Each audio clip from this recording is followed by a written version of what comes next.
Welcome to Meet the Candidates here on WCMU. I'm David Nicholas, and we welcome Matt Dawson. He is the Democratic candidate for Michigan's redrawn 95th House District. This includes Midland County and portions of Gladwin County.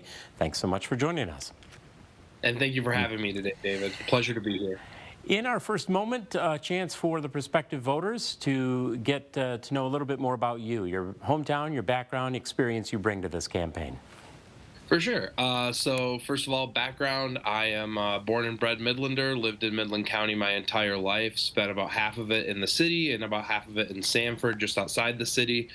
I have been a business consultant with Deloitte. I did about 4 years with that. Graduated from Saginaw Valley State before that. And then during the pandemic, had to do a career change. So now I am working in a different industry, working in the cannabis industry here in Michigan. And as you have now traveled, we said all of Midland County, but then extending into Gladwin County, and now getting out a bit from the exact hometown and area. As you travel and talk to the voters, what do you see in talking with them, and what are they specifically telling you are the top 1, 2, or 3 issues that they see in this campaign? Well, there's 3 issues that I think are on everyone's minds right now, and they're probably some of the obvious ones. First of all, hearing a lot about people struggling with the economy and inflation. Also hearing a lot of people concerned about reproductive freedom and making sure that their rights are protected. And then also just hearing a lot of stuff about concerns over the infrastructure in our area. You know, we had historic flooding in 2020 that devastated a lot of the surrounding regions, and including in Midland County. And that's definitely something that people are focused on and want to help make sure it doesn't become a recurring problem. Well, it's an open seat, as you know, and so neither candidate has the perspective of being right there with a working budget. But with the knowledge that we have, the size deficit into the billions that we do, what would be your proposal for further utilizing that to address economy, inflationary issues? What would some of those economic proposals be? So I think in terms of inflation, and in most problems, you have to find multiple solutions, right? We're not just going to have one, magic lever that we can pull that'll fix all of our problems. So some of the things that I would like to see addressed, first of all, is just to lessen some of the hardships on the people of this region. So whether that is looking at repealing gas tax, lowering the income tax on most working families. Those are kind of things that we could do that would make an immediate help and impact on people's lives. And then also just trying to prepare for the long term. So helping address some of the wage inequality that we see, whether that's by pushing for a higher minimum wage or a living wage. Those are the kinds of things that we can do to help immediately lessen, I should say, the load put on the working class families of this area, and something that we can also do long term. Do the citizens or prospective voters and folks in the area of business talk about whether they feel that a repeal of any tax is sustainable over the long term? You'll have both sides, of course, of that argument. And when it comes to trying to find ways around wage inequity, the best path to get us to that, where especially in an economy that's been so impacted and is now so transformational, how do we come about more in terms of wage equity? Right. So 2 parts to that. So the first thing, in terms of what people are saying in terms of tax decreases, the gas tax obviously would have to be a short-term thing, but long-term, I believe the income tax is something that should get addressed anyways. I know it was supposed to it was temporarily raised, or was supposed to be a temporary raise that's been extended. So I think that's something that for most people in Michigan, we can look at lowering that back to where it was. In terms of the wage inequality, I think we're already seeing there is going to be some legal issues that are going to be cleared up, hopefully after this election, in terms of things that have been held up in the court system, in terms of previous legislation that's been passed by the people via ballot proposal. So I would want to see that cleared up before we make any, firm plans on what we could do moving forward. But I also believe that we need to look at making sure that we're passing legislation to get higher wages for people, and also offering things like tax breaks for smaller businesses to help offset the costs that come with offering a more competitive wage in today's market. Do they specifically speak of then an increase to the minimum wage, or getting everyone to whatever is determined to be a living wage? What are they suggesting most strongly, and what do you see as the best possible solution? The best possible solution, I believe, is more of a living wage. I do have questions of how attainable that is. So I think the primary focus on a lot of people's minds, and I tend to agree with that, is let's address getting a higher minimum wage, and then maybe we can focus on getting more of a living wage. But that one's going to be a longer term battle. So I think that's something that is going to need to be addressed after we can get something like a higher minimum wage.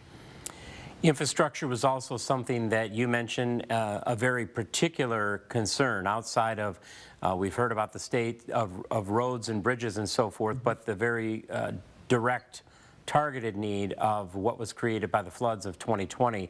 The status of that as you see as a candidate, and what you would propose to see that through to a completion, and as much as possible a restoration for the areas that were affected. Yeah, I'm very pleased to see the progress that the I think Four Lakes, I believe, is the name of the task force that's looking at that. My apologies if I got it wrong, but they've been doing a great job at helping organize and show people where the funding is going. We're also, if you live here in Midland, you see constantly they're replacing pipes all over the town. They've been doing work, stuff that I've been very pleased to see. I wish we maybe could have gotten it a little bit sooner. But hopefully the fact that we're addressing it now prevents this from being something that we have to see in the future. And in terms of getting areas to where they used to be, I know it's going to be a long process, but I am happy to see where they're mapping it out, and I think that we can get to where we used to be. It's just going to take some time, and it's going to take everybody pulling in the same direction. That area, or those areas that were impacted by the floods in particular, but also the district then as a whole, if you look at that event on top of COVID-19, and then the area as a whole, and certainly the state and the nation impacted by the pandemic, how do people view the economy, the foundation of it? How much has had to change in terms of types of businesses, those that didn't make it, attracting new businesses back in? What are they saying are the concerns to the final product of what a new economy is going to look like? Well, I know Sanford, for example, did have some massive changes. I mean, their whole downtown area had to be completely redone, and they lost a couple of like cornerstone businesses that had been there for a long time. One that I had a lot of deep family connections to, and still have fond memories of, Alex's Railside. They moved into the city of Midland. Another restaurant, Lanny's, also moved into the city of Midland. So that's a couple of areas where they had openings come up. But we also see things like they're opening a new coffee shop in the area. We've seen other new businesses come in the area. We also see they recently passed an ordinance that they're going to allow for a recreational dispensary to open in that area. So I think what we're seeing is that the solution isn't necessarily just to reopen things that were closed, but also to bring in new industries into the area that they might not have had previously. And I think that's something that we can see across the board in the whole county. It doesn't just have to be in Sanford. I know one of the more concerns that people are running into is that we're having issues with some staffing in the area, and I think one, that comes down to people that were lost in the pandemic, and two, we're also seeing there's a lot of job openings across the state, and so we're seeing problems with making sure that we have adequate staffing. And so I think that kind of ties more into the wage equity that we were just talking about. But those are the things that I think people want to make sure that they are addressed, so that not only do we have businesses, but we also have staff for those businesses. And you also noted reproductive freedom. We know the Dobbs decision that returned the abortion debate and control to the states, and we now know of Proposition 3, Proposal 3 here in the state of Michigan that will be voted on. Are people telling you, and is it your view that Prop 3 is the best option Would you look at any other options? Where do you fall in terms of that debate and what folks are telling you about the concerns over action that was taken, and now where do we go from here when it comes to this specific women's health issue? So I think Prop 3 is our best chance at protecting reproductive freedom rights and access to things like birth control. It's not just abortion; it's birth control, it's abortion. It's a lot of different things that fall under that umbrella. So based on what I'm hearing, people are optimistic about the chances of Proposal 3, and they view that as their best chance. But they also want to make sure that they're electing candidates who stand with those reproductive freedoms and stand to defend their rights. So if anything happens with Proposal 3, or if there's any issues of more legislation, or if there's any issues of lawsuits, they want to make sure that there's people in place that actually want to protect those rights. And I think we're seeing some consideration even be given to protecting gay marriage. That's something that some people are worried that the current Supreme Court could decide to challenge next.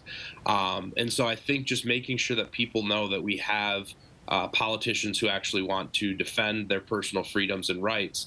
I think that that's something that's very important to people, and it's something that I think is going to drive a lot of people to the polls that might not normally vote in midterms. As you pointed out, extending beyond simply the abortion question to other women's health rights, does that extend, and I'll let you speak to this, as to whether or not that extends to more of a general concern about healthcare coverage, healthcare access, things of that nature, again, coming through the experience we have with the pandemic and now moving forward in terms of the state of healthcare overall? Yeah, healthcare access is something that I'm personally very passionate about. I lost a parent to something that I view as preventable. And it was something that they weren't able to get addressed because they couldn't afford health insurance, and they also made too much money to get government assistance, so they fell into a weird in-between where they weren't really able to get the coverage that they needed. And that is a concern that, as I open up and I share that personal story with people on the trail, that is something that I hear back from people, is that they had similar issues, or they know a family member that had similar issues. So making sure that we are guaranteeing that everybody in the state of Michigan has access to affordable health care is something that I feel strongly about, and something that I want to make sure is addressed in whatever way I can support that, if given the opportunity to represent the community. And in the last half minute then that we have with you, speaking to these issues and also hearing from the voters, the last message you would want to leave with them as they get set to go to the polls on November 8th, what would that message be from you, candidate, to them, the prospective voter? That would be simply that I want to represent everybody in this community. Regardless of if we agree on every issue, I want to fight to be the representative for the working class average person in this community. And I think it's a group of people that are too often left behind by current political landscape. And I want to just bring an attitude of kindness and respect to our community in terms of politics. I think that we have a sore lacking of respect and mutual kindness to each other in today's political arena. And I just kind of want to bring some of that back to us so we can try to unite and build bridges instead of continuing the divide that we've all unfortunately seen in the last 2 years. Well, we should certainly appreciate your willingness to talk to the prospective voters in the district here ahead of Election Day. Wish you best of luck on the campaign trail the rest of the way, and thanks again very much for joining us. Thank you, David. I hope to be able to speak with you again. We've been speaking with Matt Dawson, the Democratic candidate for the redrawn House District number 95 in the upcoming November election. I'm David Nicholas, for all of us here, urging you to get out and cast your vote on Tuesday, November 8th. All qualifying candidates were invited to participate in this series following the redraw of Michigan House, Michigan Senate, and congressional districts. Check with local officials to make sure you are properly registered. Election Day is Tuesday, November 8th.